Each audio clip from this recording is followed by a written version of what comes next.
Good morning, colleagues and stakeholders, both in person as well as virtual. We are going to start our meeting this morning for our Commission Strategic Plan Workshop. We want to thank each of you for joining us. For those who are virtual, my name's Carl Guardino. I have the honor of serving as chair of our California Transportation Commission, and I'm going to go ahead and gavel this meeting to order. With that, if we can ask Doug to not only provide a roll call, but any instructions for our participants today. Thank you, Chair Guardino. We'll start with roll call. Commissioner Bradshaw. Commissioner Cruz. Commissioner Eager. Here. Commissioner Elliott. Commissioner Falcone. Present. Vice Chair Grisby. Present. Commissioner Lugo. Present online. Thank you. Commissioner Mann. Here. Commissioner Tiffany. Here. Chair Guardino. Present. Senator Cortese. Assemblymember Wilson. Chair, we have a quorum. Welcome to the CTC Strategic Plan Workshop. The CTC exists to make transportation planning, funding, and policy more understandable and accountable. Our workshops can take place in diverse locations around the state so that commissioners and staff can hear directly from our stakeholders around California. We are pleased to now offer hybrid and fully virtual workshops to allow our stakeholders the opportunity to participate more fully no matter where you are. The workshop agenda is located on our website at www.catc.ca.gov. Any document the CTC creates can be translated into any language you need. Simply email us at ctc@catc.ca.gov and we'll have them returned to you as quickly as possible. Live closed captioning is available on this webinar. Please select the Show Captions tab at the bottom of your screen. There are a number of language options available there to choose from. American Sign Language is being provided on the webinar for this workshop. You should see the translators on your screen. For all of our workshops, we encourage interaction with our stakeholders. There will be opportunity for questions and comments at the end of the workshop. For those attending via Zoom, you should see the webinar control panel, likely located on the bottom of your screen. There you'll find the raise hand and Q&A tabs. We encourage you to use the raise hand feature as soon as we reach the public comment item to give the system time to acknowledge you. Commission staff will let you know when it's your turn to make your comment. Alternately, you may use the Q&A tab to submit your comment or question. Commission staff will read that on your behalf. As a reminder, each registered attendee is provided a unique link or phone number to access this webinar. These should not be shared with other participants as this can create confusion for staff when you're trying to make comments. Please do your best to be concise. Please make sure that your comments add new information. If you agree with the comments of a previous speaker, simply make that statement. Thank you for joining us today. Thank you, Chair. Douglas, thank you. We'll go ahead and get started. I want to thank you all for participating both in person and virtually as we consider a strategic plan to guide our work and to better serve the residents of California. It did get a lot brighter, didn't it? I thought that happened every time I spoke, but perhaps not. I'd like us to be able to dive right in. I want to thank our consultants on this team, Selena Polston and Eileen Jacobowitz, and ask them if they would like to come forward. Now, are we asking them to stand for a long time, or would you prefer to sit and address us that way? I want you to be. What do you mean by a long time? No. Happy to stand. Happy to stand. Great. Thank you. My name is Eileen Jacobowitz, and I'm here with my colleague Selena Polston. We're consultants with the Sacramento State College of Continuing Education, and we're thrilled to be part of your strategic planning process and here today to share where we are with your strategic plan. So we'll start with the first slide, if we may. So as I said, we're here to present to you the preliminary CTC 2025 to 2027 strategic plan. And I want to start by sharing with you the approach that we've been using for developing the plan. Next slide, please. So the first step in any of our strategic planning process is to begin with an environmental scan.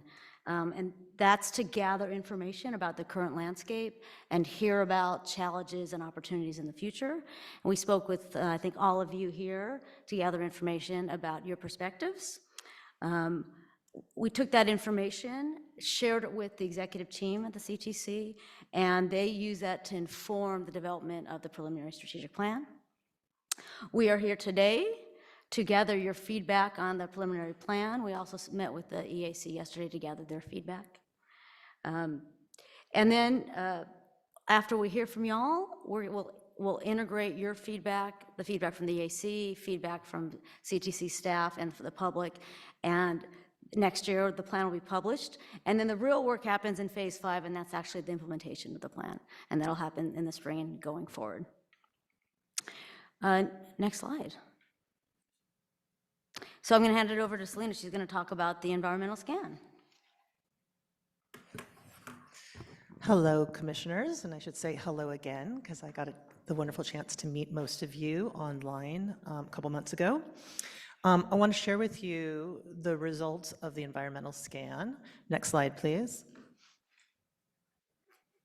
So first of all, obviously you're all aware that you yourselves were interviewed, but I conducted 30 to 60-minute interviews as well with all of the executive managers from the CTC, as well as your 2 ex officios and director of Caltrans and director of California Transportation Agency. As Eileen mentioned, yesterday we also met with the Equity Advisory Committee to get their feedback, but we will also be following up with them and conducting a couple of focus groups since we didn't have a chance to do that in the first round. In addition to the one-on-one interviews that informed this environmental scan, we also conducted 2 focus groups with all of the CTC employees. And in addition to that, we also provided them with an anonymous survey. And you can see the numbers of responses we got to each of those. This is an iterative process. We'll be revisiting now that we have the proposed goals and objectives. We'll go back and get feedback on those from staff. Next slide, please. Okay, so what did we hear? I've tried to sum up. I got a lot of data. Folks here have a lot of very strong opinions and insights. And the good news is that there was actually a lot of corroboration across each one of the stakeholder groups. I heard a lot of the same things, so it made my job as a qualitative researcher much easier. So I'm going to go first over all of the external opportunities and challenges by theme that I heard about, and then we'll quickly go over some of the internal that relate to the CTC environment. So next slide, please. Okay, so the first finding is that there is a very strong awareness that money and attention ongoing is needed for both the repair and extension of the existing infrastructure.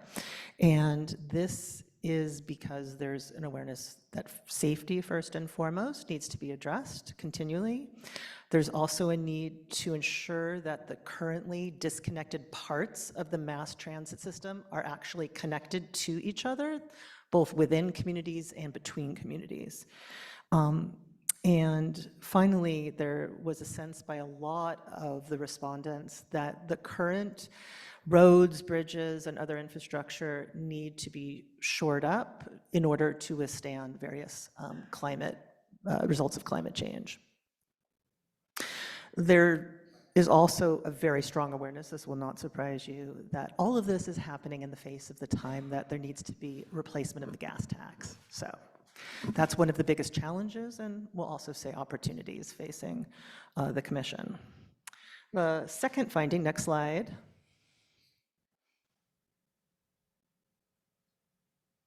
Thank you.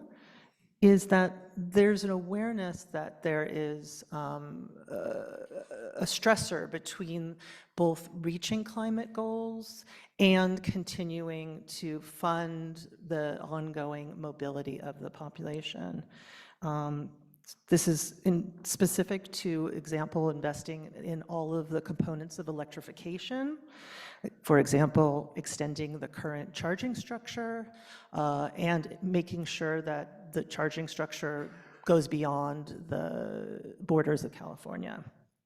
And that there needs to be support for the electrification of trucking fleets by strengthening the roads, and also all of this being done while ensuring that those aren't part of the electrical, don't have an electrical vehicle, aren't part of this structure, also continue to have access.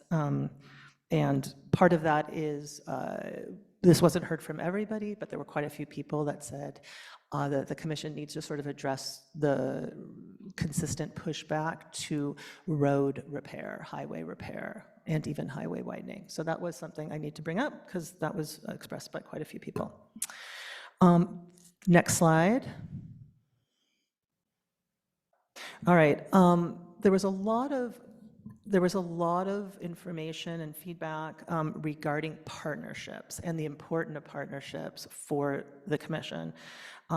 There was the belief that the commission needs to extend its work in order to coordinate with key partners like organizations that work on land use, organizations that support employment planning, organizations, this is all state organizations, that are looking at other integrated visions for the state, and that the more that the commission works with your partners, your employment partners, your housing partners, the better job you're going to do of having a more holistic and integrated vision for transportation planning. Next slide, please. So there is a very strong commitment to inclusion and equity across the board. There's also the sense that while a lot of time has been spent talking about equity, folks want to see more concrete outcomes of equity as related to the decisions for transportation that are made. Folks also want to make sure that both the needs of the rural and border communities are addressed in your transportation projects. And in general, there is the sense that while the commission does a great job of opening up to all of the different communities and demographics of California, there's the opportunity to be even more proactive in bringing non-traditional voices into the discussion. Next slide. We have two more themes that arise. There were several sub-themes, but I'm trying to hit the largest ones. So the next theme which came up, and this wasn't from everybody, mostly came from commissioners, is that there is the need to find common ground between some of the opposing interests. Opposing most regularly was referred to sort of environmental interests and business and or labor interests. There was concern that maybe these two interests currently had too much power, too much airtime at the commission, and there needed to be a better balance to bring in other points of view, such as community, individual, and so forth, points of view.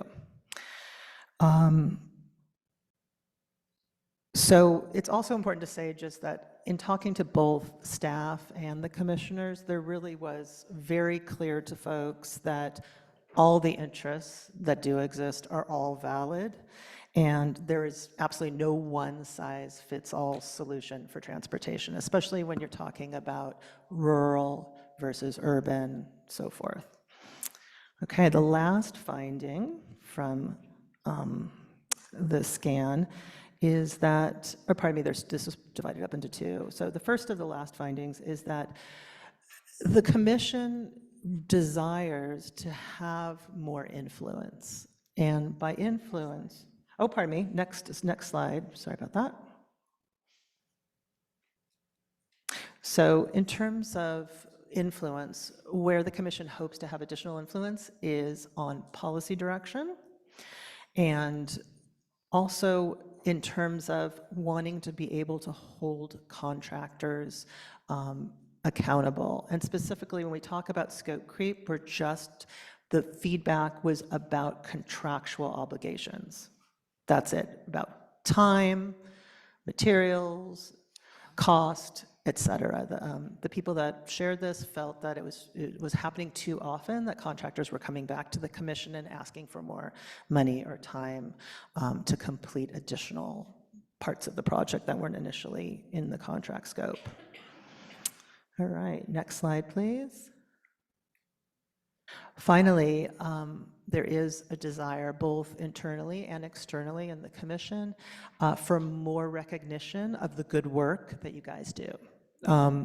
There's the sense that not enough time and attention has been placed on communications about your successes, basically. And in addition, there's the belief that there's a lack of understanding from a lot of your key stakeholders, even within government, about what your very special role is and what your mission is.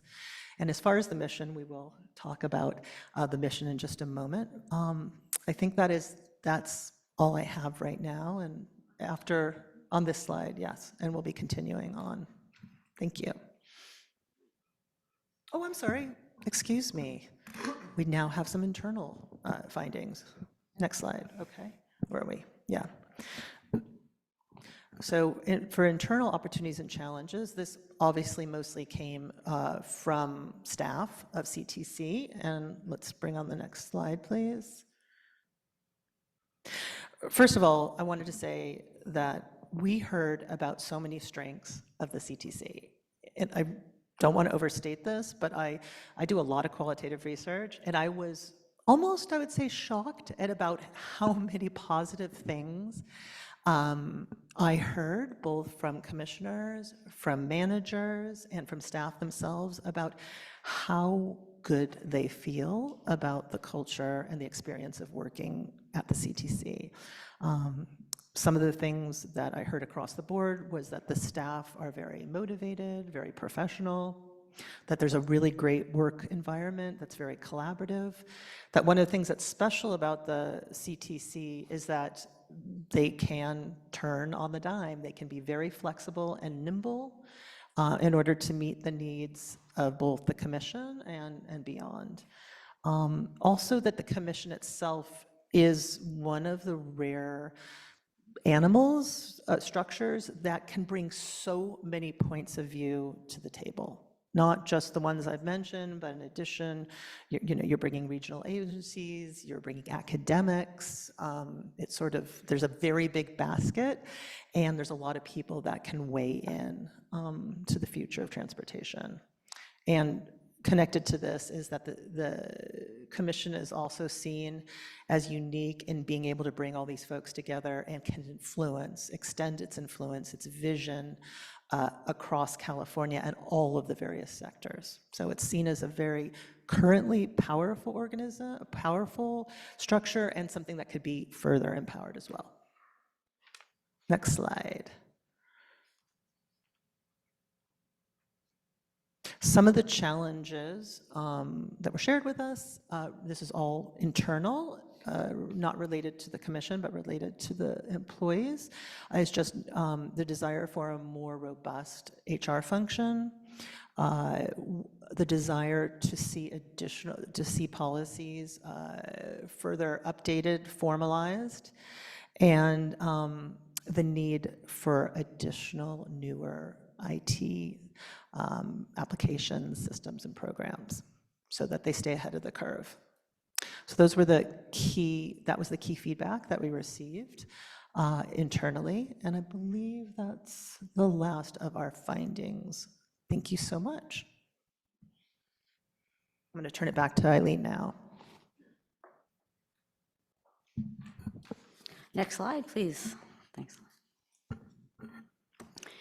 So we took all that information, all the great data that we gathered, and we shared it with the executive team from the commission. And they use that information to inform the development of the strategic plan, and you'll see that it's strongly reflected in the goals and objectives that the executive team developed. So let's talk about the first thing we did, which is the mission statement. Next slide.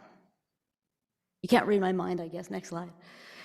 So the executive team refreshed the commission's mission statement to create one that is more simple, one that is simpler, clearer, and better reflects the purpose, the reason that the commission exists. So you'll see it there on the slide. The mission of the CTC is to invest in transportation that improves communities, the environment, and the economy. And I believe the next slide, oh, it's gone. Huh. Okay, so we had the former mission statement as to contrast with it, and that was something that was last updated in 2010, and it was 3 or 4 pages long. It was not 3 or 4 pages long, but it was pretty lengthy, and I think that the executive team did a great job as making it crisper and more memorable and more meaningful. And of course, when we're done, we're going to ask for your feedback and your thoughts on all of these things, and of course, your questions. So we took the commission staff, executives, took the information we shared and began developing goals and objectives to achieve this mission. They identified 6 goals, and the first one may not surprise you, and that's prioritizing safety.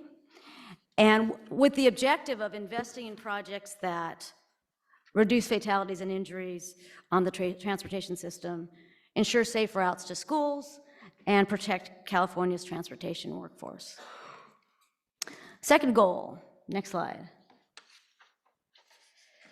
The second goal is about elevating community voices with 2 high-level objectives. 1, invest in projects that include meaningful and robust community engagement, so reflecting the voices, the needs of the communities, and addressing vulnerable and marginalized community needs and aspirations.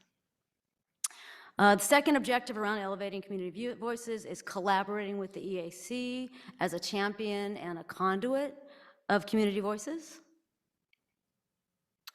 Goal number 3, next slide, is to ensure a healthy environment for all, with the focus on investing in projects that reduce greenhouse gas emissions and help further the state's climate goals, that improve air quality, that prioritize multimodal options, including active transportation, et cetera, that align transportation and land use while addressing things like housing, right, housing needs, and protecting wildlife and natural resources. Goal 4, next slide.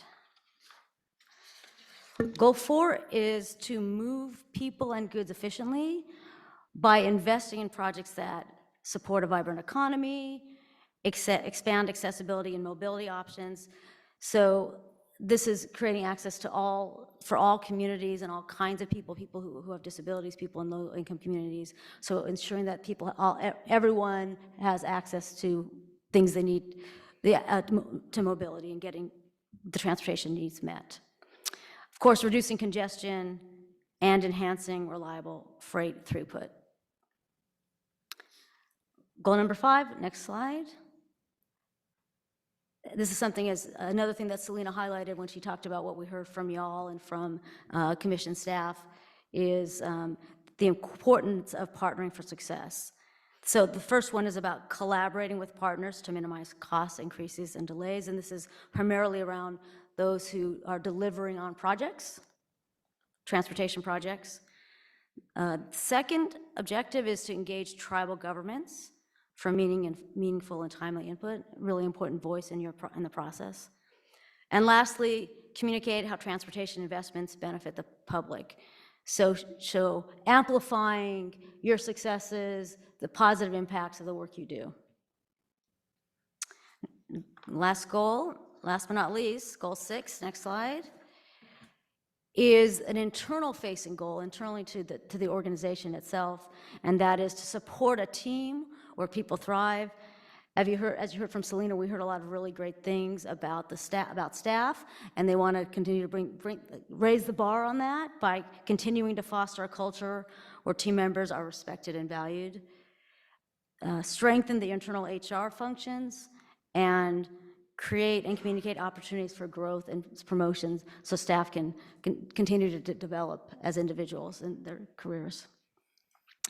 So we will stop here and give you all the opportunity to share your thoughts, your feedback, and we'll answer any questions that you have.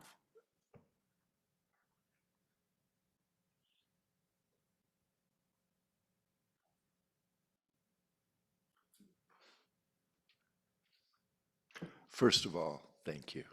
Appreciate the thoroughness and the thoughtfulness of the work you have done with and for us to date, the way that you have engaged the commission, our professional staff, the EAC, and other stakeholders as well. I want to be able to open this up to questions as well as comments from the commission. Douglas, would you prefer that we see if there are folks in the room and online that would like to make comments before you hear from the commission? We're not seeing any requests online for folks to make comments, and looks like we're getting a speaker card right now, but this will be the only one. Okay. Great. Go ahead and come on up, Martha. Yeah.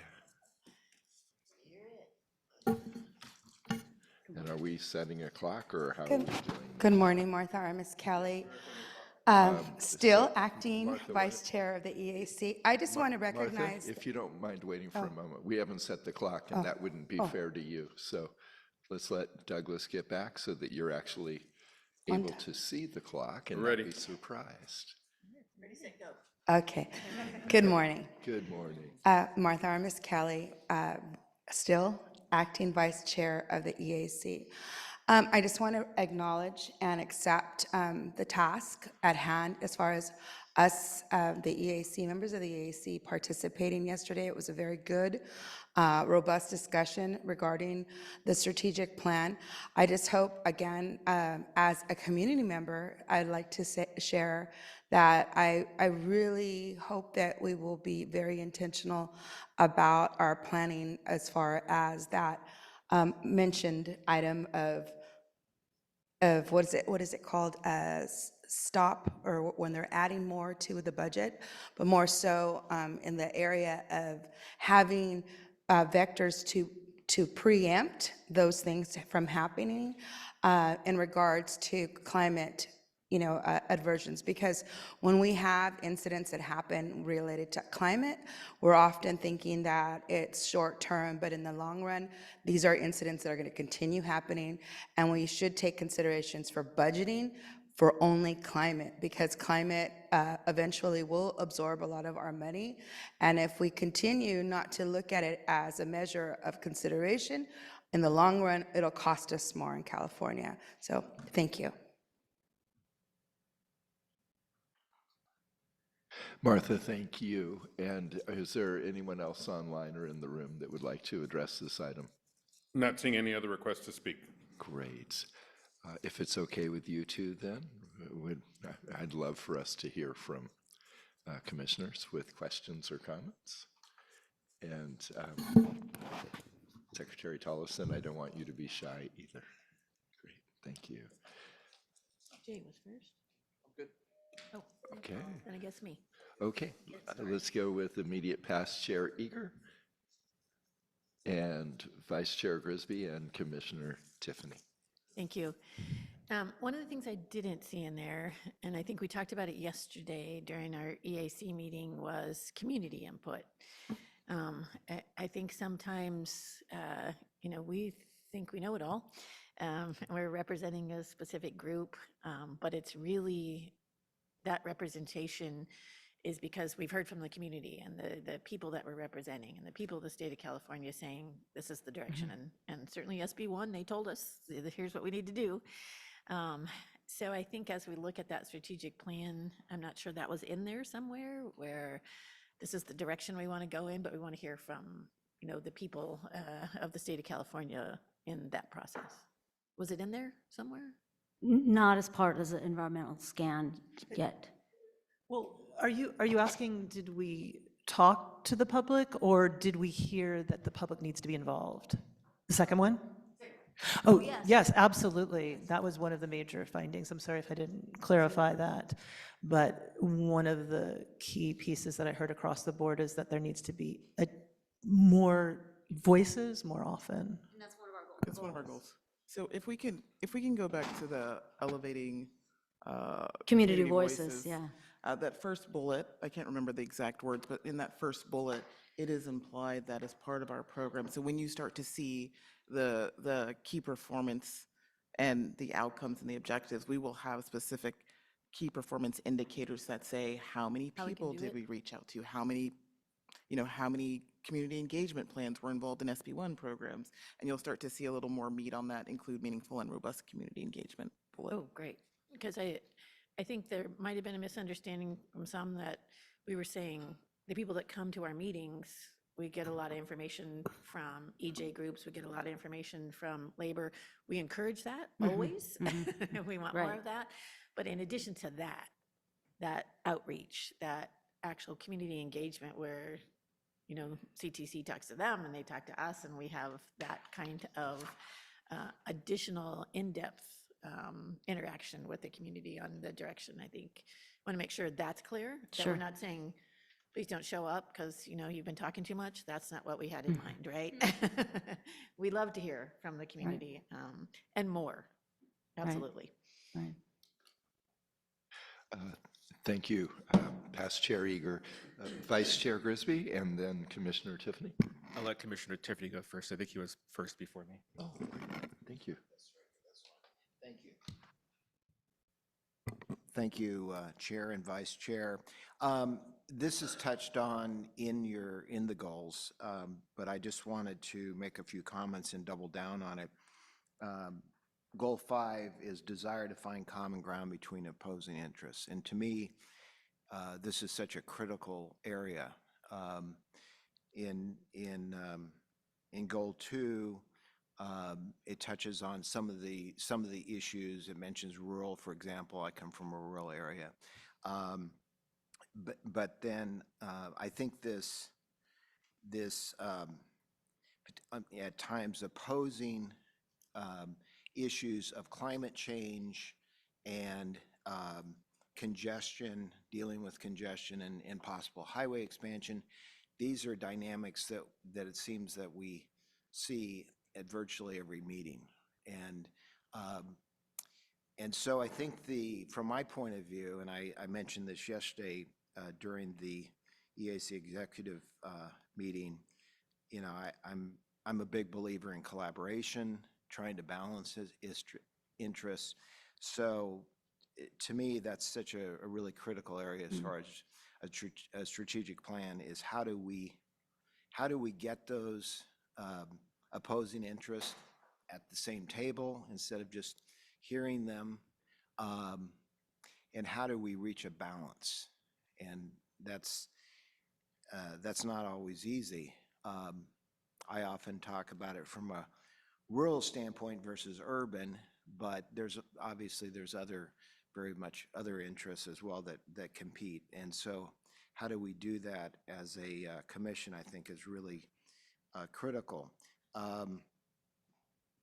The other thing I was going to say, and I don't know that this is appropriate for a strategic plan, but when I talk to some of the local agencies, for example, from the Central Coast that is in my area, there is a lot of concern right now that there's talk about dealing with one size doesn't fit all for state of California, but there's great concern that how it gets implemented doesn't, like the people making the decisions don't get the memo.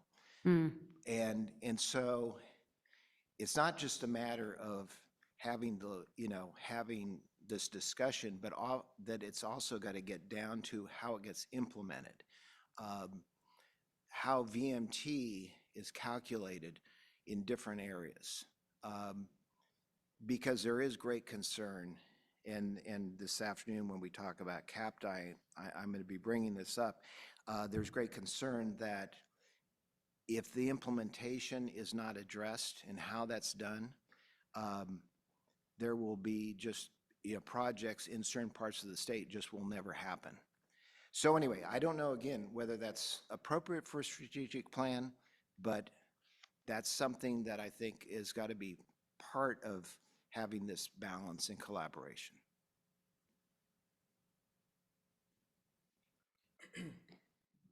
Thank you, Commissioner Tiffany. Vice Chair Grisby? Thank you, Chair. First, I want to congratulate your team for the work that you've done on this, and also just comment on our broader community and the fact that people felt that they could honestly share their opinion. I think that says a lot about the community that we have here. I'm going to repeat some of the things I said yesterday at the EAC, so for those who heard them already, I apologize. But I'm going to add one additional thing, which I didn't hear you say yesterday, but you said today. You said that it was clear that folks believe that there's not one size fit all, right? I think I heard that comment earlier. I did cover that, and I believe I said it yesterday too, but that was absolutely a perception that was shared across the commission and also by many other of the respondents. Yeah, as I would expect, I feel like I know the colleagues here pretty well, and none of us believe that one size fit all, despite many folks trying to remind us of that. We're not the ones. The next thing is definitely what I mentioned yesterday, but the election results and the need for us to talk about what I'm terming as responsible populism, which is how can we express the investments that we make as reducing out-of-pocket costs for working families in the state, particularly that work that we do on climate and on equity. How does that translate into reduced out-of-pocket costs for our citizens? Be very important. And that's my primary comment here, is just always take it back to the working class, the majority in the country, and always frame our work in supporting their effort. Thanks. Thank you, Vice Chair Grisby, and your comments yesterday bore repeating anyway, so thank you. Other comments? I cannot see lights, so I'm going to need to see hands. Thank you. Commissioner Falcone? Well, that sounds like... That sounds like my back in the morning. So I'm trying to organize my thoughts around all that you presented, and thank you for it. It was actually a really actually a fun engagement that you did with all of us, and so appreciate like the comfort by which and the safety by which you help engage or got information from us, and how you've compiled it. It's really eye-opening and also validating. I'm a couple of, and I like to like just pull out words that resonate, and a lot of what you captured in your presentation resonated with me, and it was validating to hear that both commissioners and staff shared more or less a lot of these common themes. Culture is something particularly of interest, and for me, there's a lot of specific things that were brought up in this presentation, and for me, what's important is what's overarching and what kind of helps inform and what helps kind of develop the tactics after this exercise, right? Because we have a lot of large themes. How are we going to actually implement them is something that I'm interested in, particularly when it comes to how do we work better with our partners? How do we amplify the work that we do? And it's not because we want validation or, recognition. It's the value of the work that we do, and that the state recognizes that that the very hard-earned, um, you know, uh, gas tax that and the revenue that they invest and that we are stewards of, they understand that we are, sorry, it's so early in the morning for me. I know, I need more coffee. That we are good stewards, of their monies and their funds. And so I'm interested in what the next step is and how we implement that, how the communications part, I've really been interested in, as particularly given some of the substantive policies that we'll be delving into, the replacement of the gas tax, for instance, is going to be a huge, I think, public awareness and education exercise. And how are we preparing ourselves? How are we preparing the public? How are we preparing how do we work with our partners, and agency partners and regional partners to help prepare and get the public to understand that we're not trying to overtax them. We're just trying to figure out the best and equitable way, of funding such important infrastructure that we all use, right? And so those are just kind of initial thoughts. I didn't really organize it in my mind, I'm just kind of absorbing all this, but those were kind of my initial reactions. Really helpful, thank you.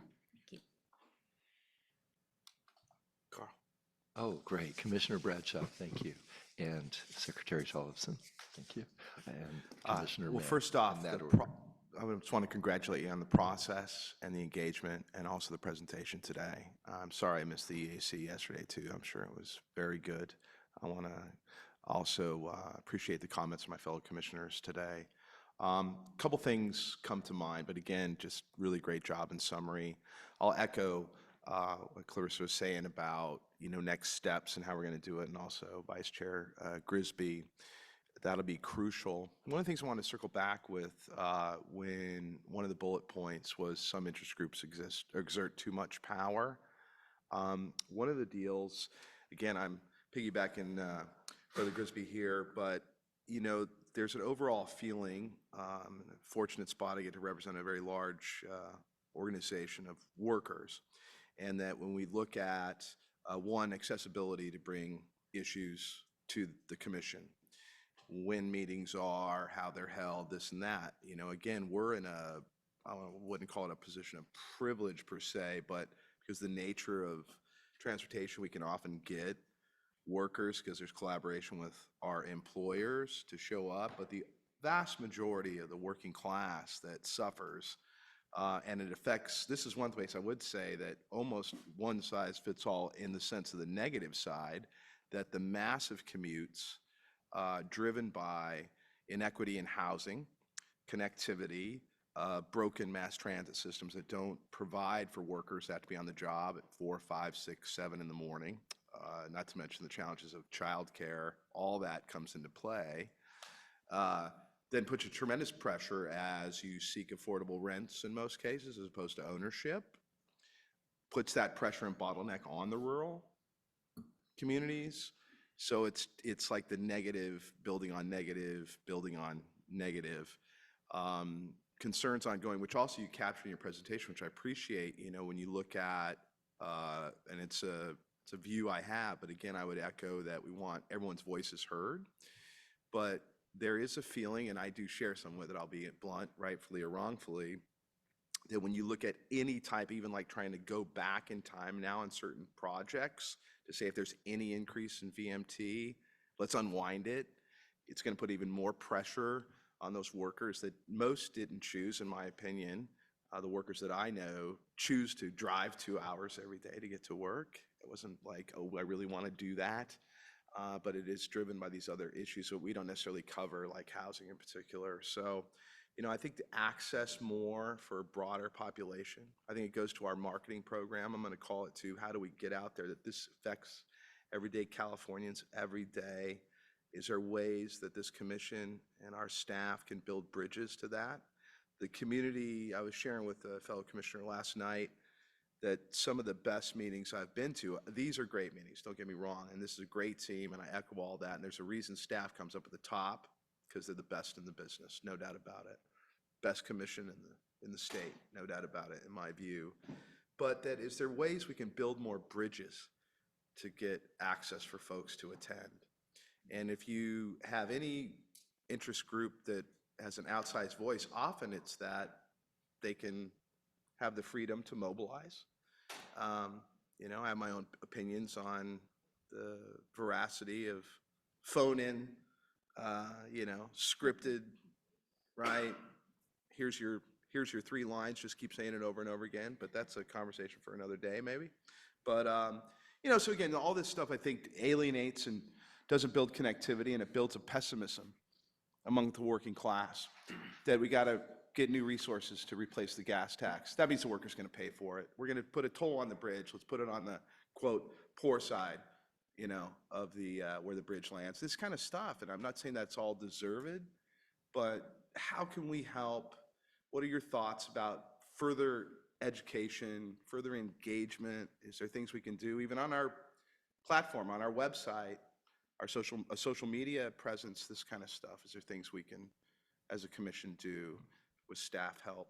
Because I think we do fantastic. I know we do fantastic work. I've been honored to be with these leaders here and work with staff here and our excellent executive director and our partners, obviously, with the state. But it just, sitting on, and maybe I'm a little bit jagged, being on the RUC, you know, committee, in that it just feels again that the overall working class is going to, at a minimum, be blindsided by the steps we take to try to address not only the environment, but how we get resources and the money as fossil fuels go away. So that was a lot, sorry. Anyway, just any reactions, thoughts, but I'll circle back where I started. I think it was a fantastic process and presentation. But how can we take that in the next steps further out to the vast majority of Californians that suffer at both ends of transportation? Thanks. I'll just say that the next step is to click down to the next level of planning, right? So what are the tactics to make these goals and objectives a reality? That's next.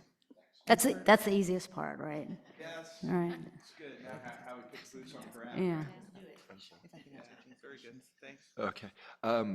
Our executive director would like to respond to Jay's comments, and we'll go back to the order in which people asked to speak, which will be after Executive Director Taylor, Secretary Tollefson, and Commissioner Mann. Thank you, And Chair. then Vice Chair Grisby. I'm going to wait to weigh in, but I'm going to continue to put myself at the bottom of the list. Thanks, Please. Thanks, Chair Gardino.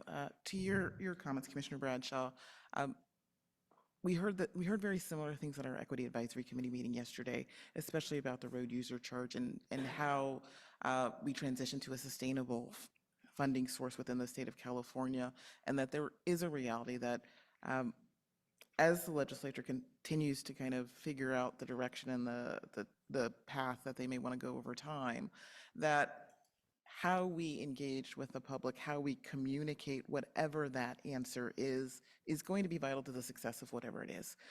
We've seen legislation that fails because there hasn't been enough engagement. We've seen legislation that has gone all the way through the voter box and to success because there has been that engagement, and that's always going to be tantamount and paramount. Some of the other things that you'll see as we start to implement our plan, for example, to tolling, you'll see as we look at SB 194 applications, we'll start to talk about those things. We'll start to hear about the challenges and how we encounter those challenges, and even the times of our hearings, right? We have them in the evenings so that people can participate, and we make sure that they can participate not just a minute after work, but several hours after work. Awesome. Thank you. Thank you. Secretary Tollefson. Great. Well, thanks. Really appreciate the opportunity to weigh in today, and great presentation. I know how much work goes into this, having gone through our own process at CalSTA a year ago, and I think, it was really well done, and, appreciate the fact that there's a lot of consensus in terms of what you heard from all of the stakeholders. I think that's a great foundation to work from. And I think, as we think about, CalSTA, we always share and talk about our core four, safety, equity, climate action, and economic prosperity. I see all of that built into what you all have here, so really appreciate that as well. One just brief comment that I want to kind of share out is that I want to make sure in terms of the verbiage that we have that we really are making clear that we are intentional about making investments in all modes and investments that benefit all users.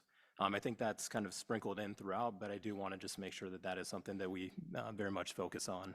And then just another question, I guess more about process, because I am parachuting into this a little bit late, but are you considering having also kind of a value set as well as a vision statement in addition to the mission statement that you had shared?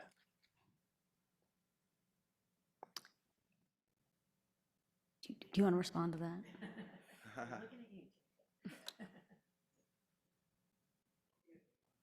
Oh, I think the direction we received is that there are values that already exist, the written values in the organization, and then we're going to retain those. And there was in our experience working on strategic plans, is you can have a vision, you can have a mission, you can have both, they can be combined. And I think the direction here was that there's just going to be a mission statement. Okay, perfect. I appreciate that. We'll go to Commissioner Mann and then Vice Chair Grisby. And then if we don't hear anyone else on the dais, I'm going to make some comments. Great. Thank you so much, Chair. And thank you again and congratulations on getting to this stage of the process. I know there are a lot of people to speak to and information to condense. First, I want to congratulate you on shrinking down the mission statement. So getting to that short, concise mission statement, which gives a just kind of peppy understanding in a sentence of what the work is, so that people can ask more questions like, what does it mean for transportation? What does the environment mean? But at least it's a very condensed mission statement. So thank you for that, because I think that helps to improve that accessibility for the community of knowing exactly what the commission does and what it's responsible for.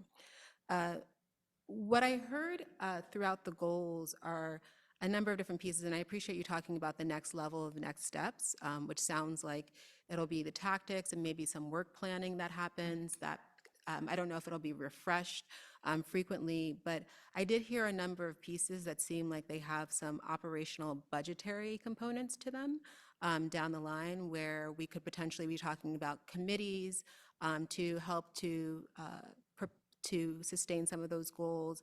The HR piece is definitely something that requires some, as we're seeing in the strategic plan, that additional bolstering might have some budgetary impacts, and also the communications. So thank you for highlighting all of those and just talking about the investment that the commission needs to make to ensure that it can actually put forward these goals, because people need to be behind them, and that has budgetary impacts to it. I also just wanted to touch on the piece in terms of who is coming to the commission. So hearing from the environmental and labor groups, and I just wonder, as you're polishing up the strategic plan and the work planning and all the documents, what I've heard also here is that, yes, we do hear a lot from maybe labor and environmental groups, but we don't want to hear less from them. It's just that we want to hear more from the community groups. So I don't know if they have an outsized voice. It's just that the other voices are underrepresented, which I think is an important distinction.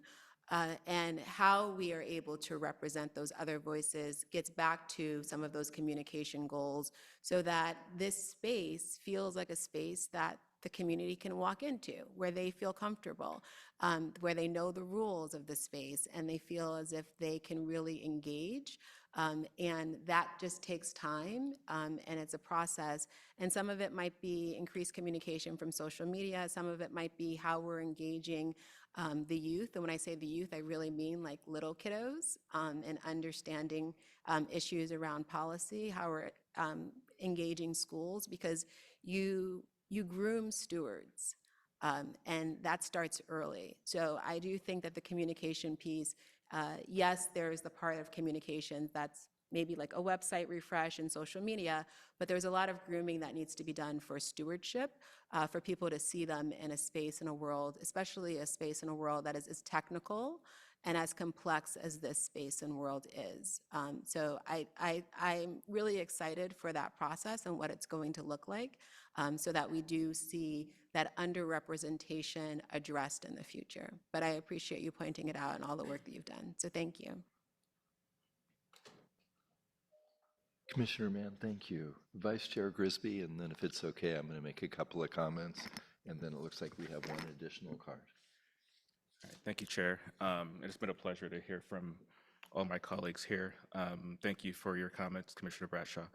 I've been really focused on what lessons can we learn from what happened last month, and I think there is something to be said about how do we communicate with the working class. And being back home in Riverside, which is where I grew up, reminds me of a lot of that. This is a working class community. They do have long commutes, and they probably would get the short end of the stick with any kind of pricing on the roads, right? So how do we balance all that out is really important. I just want to talk about a couple of things that I think the executive director, the chair, and past chair and I have talked about, one of which is communications. And there's some structural issues that we have with getting help around that. And I just want to bring that to the surface here. So I guess we're not allowed to hire communications firms, is that correct? We talked about this before, I just want to get on that. So there are some limitations to the types of firms we can offer and the types of services we can contract for in terms of communications. We can't have a PR firm come and spin our image for us. That's something we would have to do for ourselves. There are some laws that limit that. We do have the opportunity through our annual report or those types of things to have a firm come and help us kind of gloss it up, polish it up, make it kind of simplistic and easy to understand to the points about how do we communicate out to the public and the groups that we serve. And so it's a question of how do we become creative within our budget. I will highlight times are lean within the state of California. And so to the resource questions, do we have the resources to implement the strategic plan? Yes, we do. But we do have to tighten our belts as we implement it, so that we are staying within our means. Thank you. Just wanted to bring that to the fore. And I guess future questions to ask is, can someone provide that for free as like a in-kind benefit or something like that? I'd have to check with Gwen, but I'm pretty sure we cannot take free services. That's too bad. Okay. So yeah, structural issues around that we've been struggling with, for example. Yeah.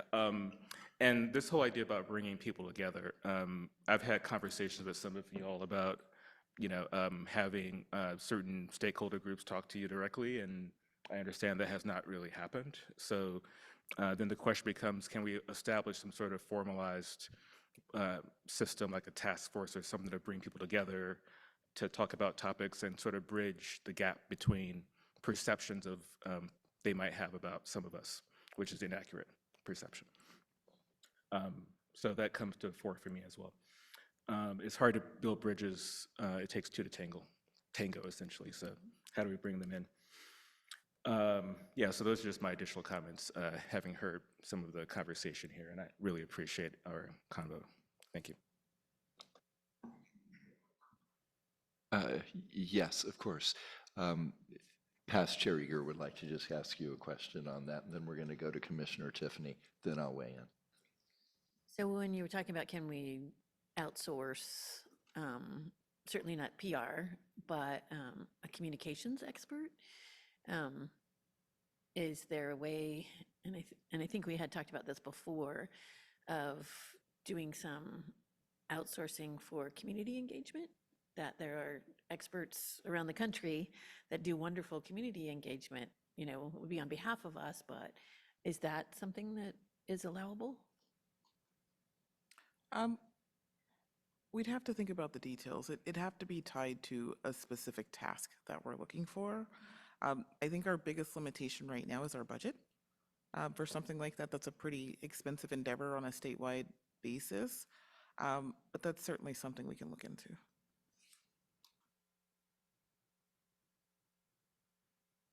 Thank you. Commissioner Tiffany.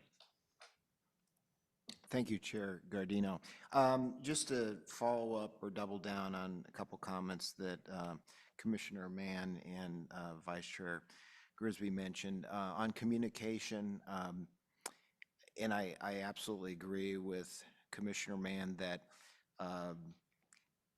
it's not so much that we're hearing too much from the environmentalists or from unions, for example, but so often these other voices are not, not there. Short time I was a county supervisor, this was always an issue.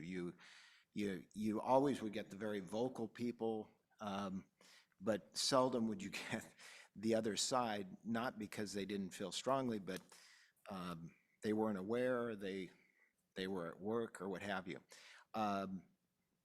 Two groups that I think about in particular that this is a concern, and how we do a better job of communicating to them to make them aware of our meetings and the issues. The business community certainly is one. I'm also mindful of the rural communities. A lot of times these rural local agencies, they're very shorthanded. There's one or two people on their staff, and they simply can't come to a meeting like this. Sometimes they don't even have the time to zoom in. And so I think for the rural communities, we often don't hear their voice because they don't have the bandwidth to chime in. So the voices we hear are dominated by the urban agencies because they have huge staffs. So, that is a concern. The only other thing I was just going to mention, and I agree that the mission statement is concise and much preferable over what we saw yesterday. I was at the meeting. It was brought up, it occurred to me yesterday by one of the people on the EAC, that it says invest in transportation that improves communities, the environment, and the economy. Someone raised the issue that they thought that safety should be in there. And I think that that's maybe a good point, that safety is always, I'm told, should be our #1 consideration. And that would be an easy add, improve safety, communities, et cetera. So that's a suggestion. Thank you. Our executive director wanted to comment on that, then I'll jump in.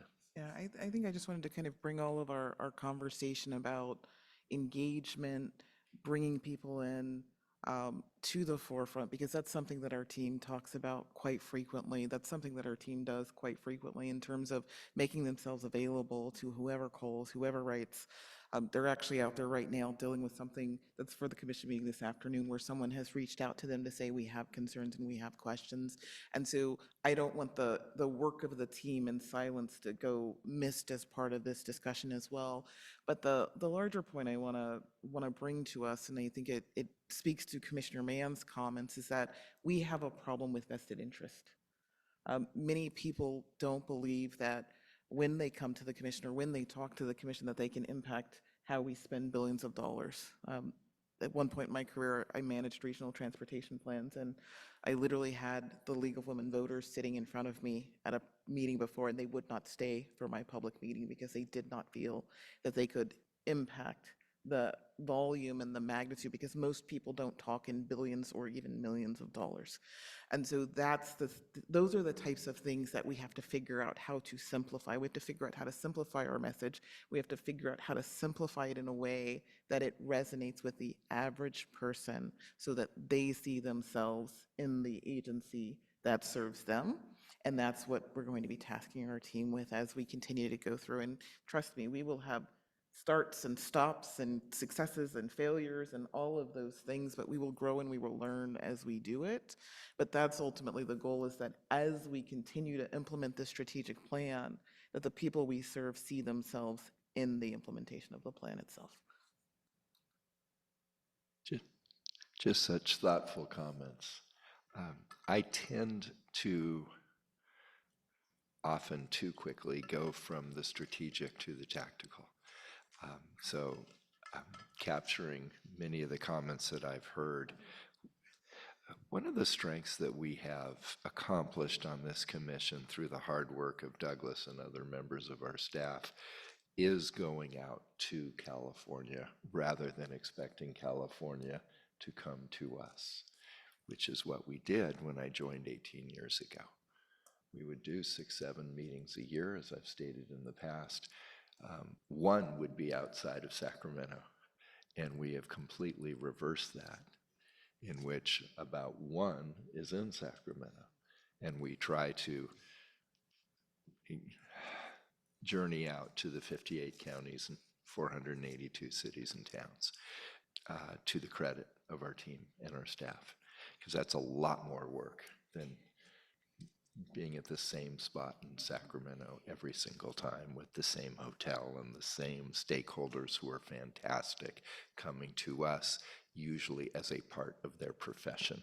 To their credit, they have that passion, but rarely representing the broader community that might come. So going from the strategic to the tactical, taking what we've done of going out and adding town halls to even more remote portions of California. How do we enhance those efforts when we're there to make sure those communities know we're there? Because they don't.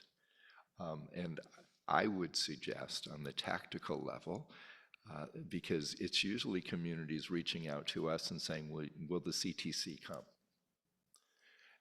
And it would be just contractual. We would love to consider coming. We get a lot of requests. As part of that, that means organizations A, B, and C who are asking us to come, we need you in advance to notify all your public officials, ask your public officials to notify their constituencies, reach out to these civic organizations. That's part of the contractual relationship for us to come. We're here in Riverside, so I'll use it as an example, Riverside. Otherwise, it's just the moving show of the stakeholders coming, and even though we've moved ourselves, no one in those communities knows it. So I think there are ways that we can impact that. On the community, yes, right, which was fantastic, and oh, that was so rich.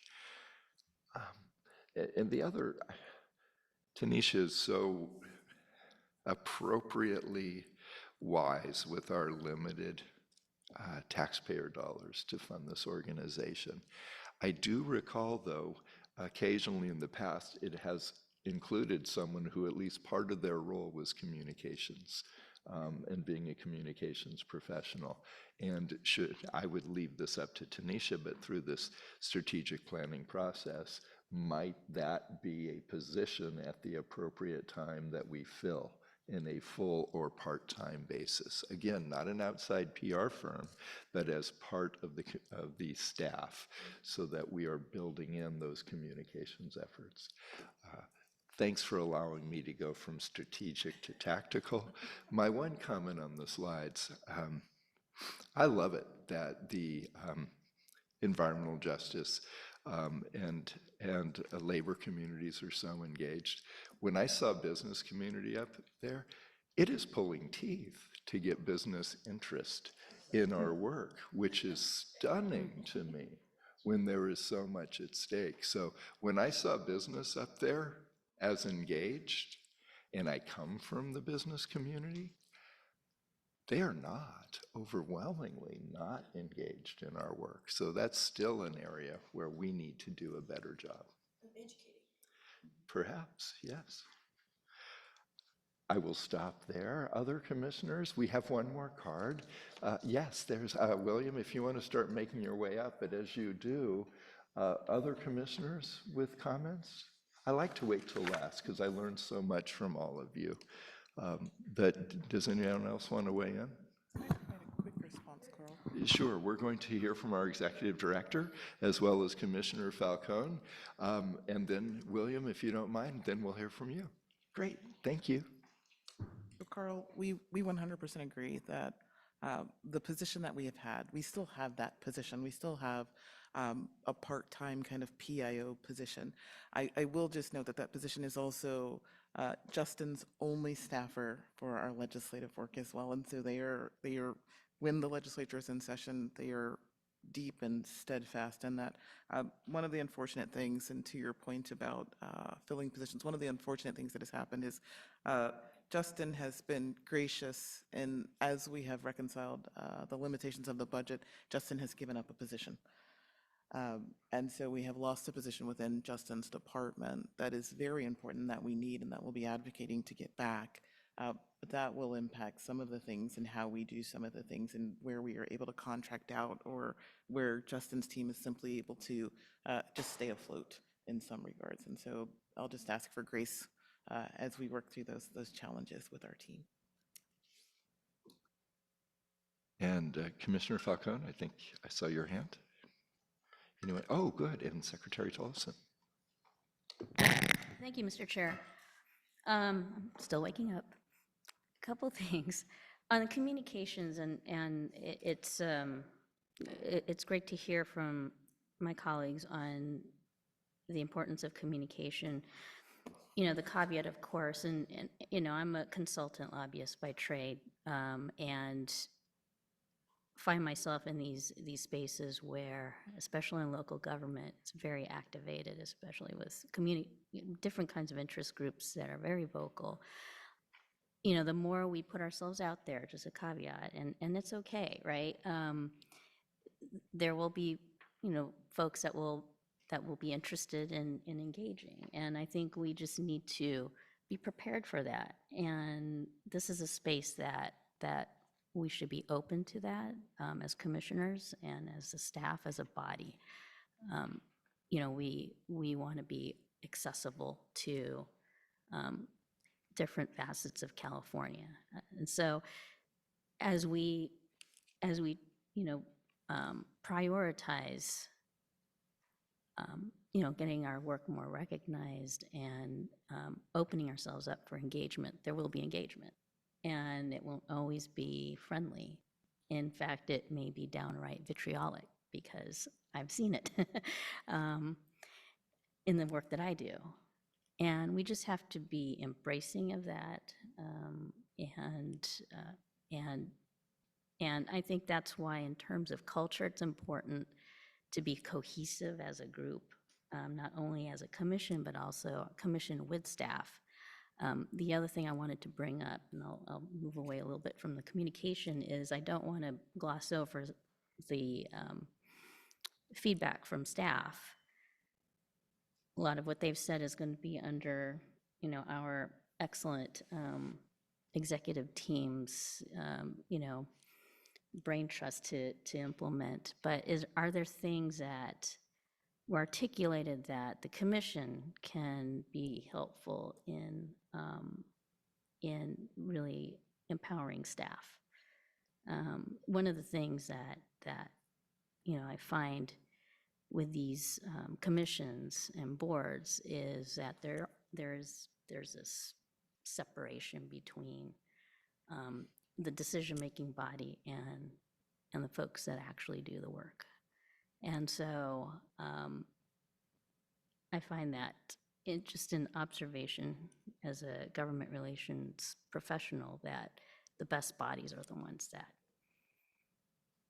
work together, right? And it's something that I personally have been interested in seeing, being part of the CTC. So in that theme, you know, I would love to hear suggestions on how we can do better together, because then that amplifies our work with all the folks that we work with. Commissioner Falcone, thank you. And so we're going to go to Secretary Tolleson, and then we're going to go to our EAC Chair, William Walker, and then we'll keep going. By the way, Commissioner Bradshaw had let us know last night he had a day job Zoom that he had to do at 10:30. So it wasn't anything that any of you just said that made him step away for a moment. He will be back. Secretary Tolleson. Well, great. Yeah, I just wanted to follow up on this conversation around communications. And I think we do have a big opportunity in front of us where, absolutely we are in lean budget times. We're trying to do more with less. Really appreciate Director Taylor and kind of the efforts that she's doing to manage, some of the budget cuts that we're facing. But what I will say is that we have an opportunity to collaborate. Collaboration and partnership, that was a ringing theme throughout all the discussions that you all had in building the strategic plan. And I think us at CalSTA, we have an opportunity to really help lift up a lot of the work that you all are doing at the commission. We have a large team at Caltrans that can also help lift up that message. So I think in the spirit of partnership, that's one thing that in the absence of a dedicated person at CTC, I think there are still those opportunities. So just wanted to offer that and share that I think there are places where we can definitely help with that messaging, as well as just making sure that, all of our departments, all of our agencies do great work, but how do we ultimately amplify that? How do we tell that story? And I think that's something that I like, all of our agencies or all of our departments to really think about. And I think that's something where we at CalSTA can help. Thank you. Appreciate that.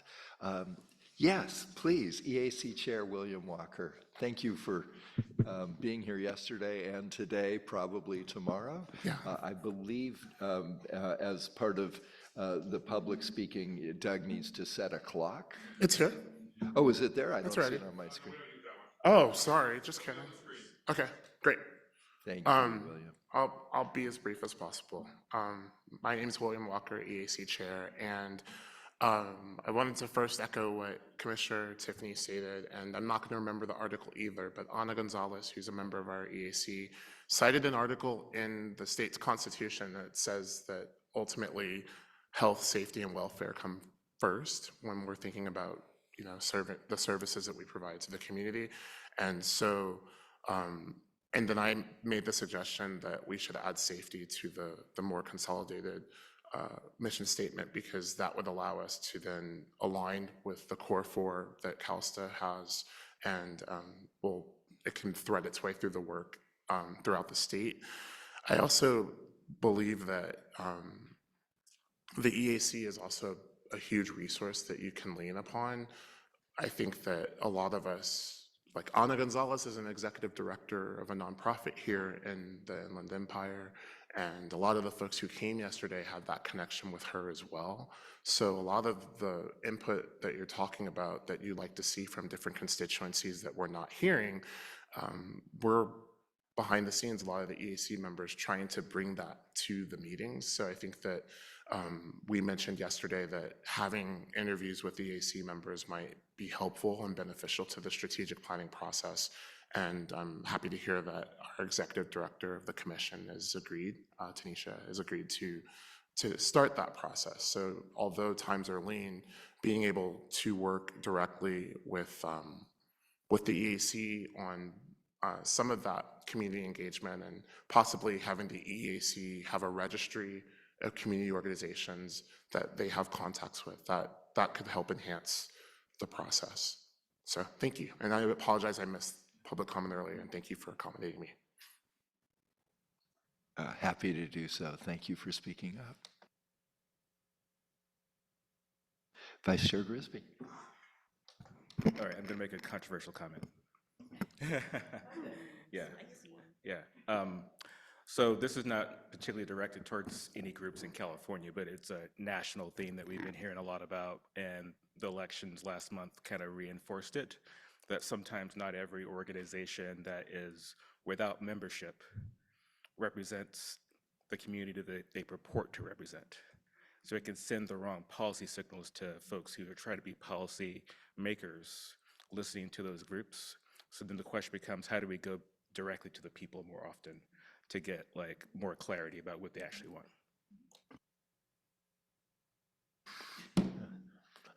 I'm not convinced that was controversial, but I'm glad you stated it. Any other comments from the dais? Then I would like us to go back to Selena and Eileen, if you don't mind me using your first names. Of course, of course. Eileen?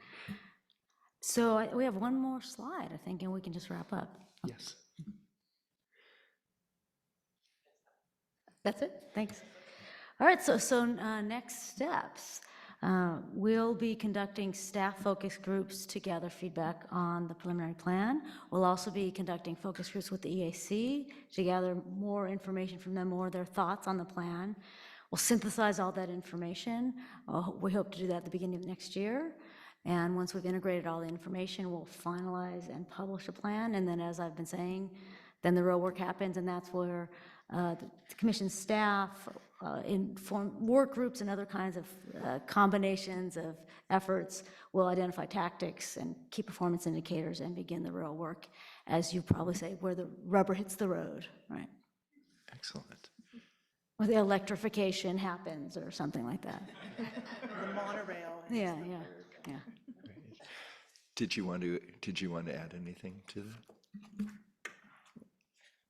No, I just wanted to say thank you so much, and I did want to I don't remember who made the comment about the openness, and I did want to acknowledge that I felt that each and every one of you was extremely open and accessible to me and really shared your thoughts, and it made this whole job much easier, so thank you.